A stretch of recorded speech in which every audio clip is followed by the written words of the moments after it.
What's good, people? It's your content guy, Breeze here. First off, I want to thank you for coming over and checking out the channel. What we do here is we highlight the channels that are next to blow on YouTube. So without further ado, let's jump right into the video. Next up on the roster, we have Life of a Gangster. The content on the channel covers the most famous mobsters and gangsters in history, from the mafia to bank robbers to cartel drug dealers or even the outlaws of the Wild West. In one video, they cover Frank Matthews, the drug lord that got away with over $100 million.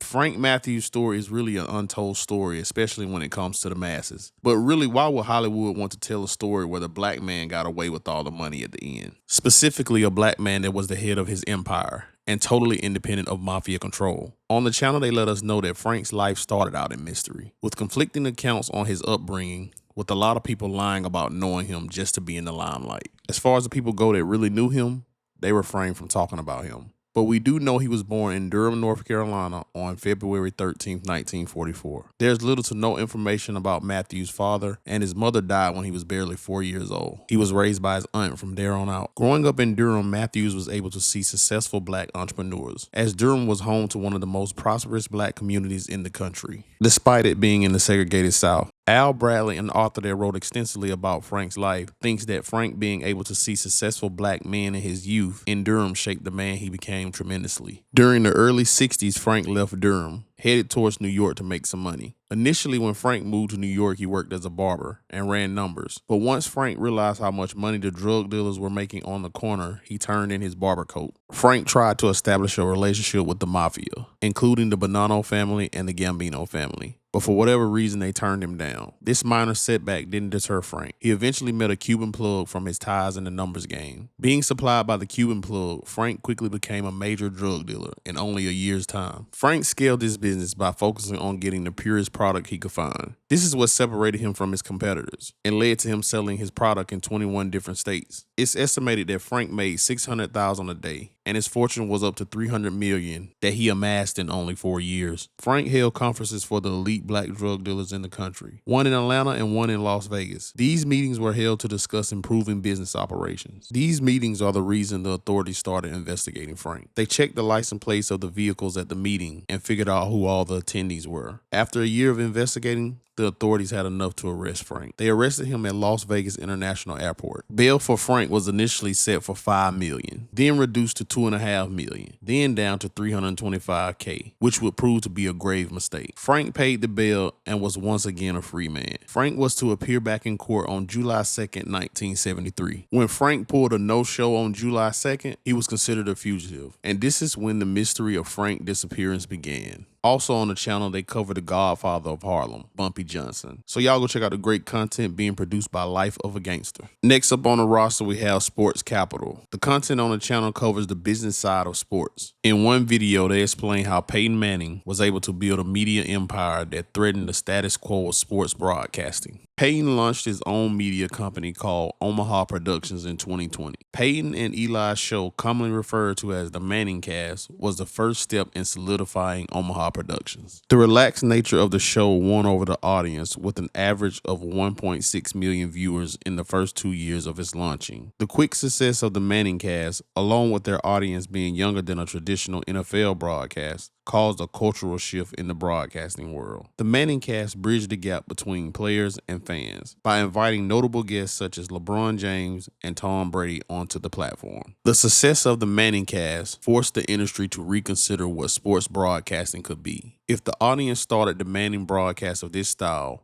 would it push out the traditional play-by-play broadcasting? This was the new reality for traditional broadcasters. Peyton continued launching other successful shows under Omaha's production, like Peyton's Places and Eli Places. Peyton's continued success was met with criticism, as there was a thought that smaller media voices might be overshadowed, and traditionalists worried that Manning's influence could set a precedence, where only high-profile athletes could lead successful media ventures, sidelining more diverse and less-known perspectives. Some viewed this as exciting evolution.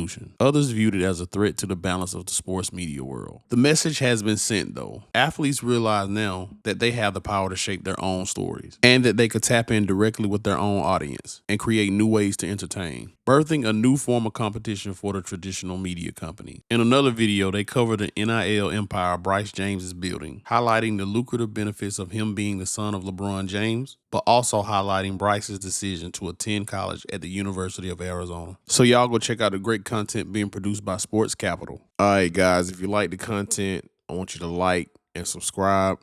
And if you can think of a channel that you think should have made the roster, leave it down in the comment section. Peace.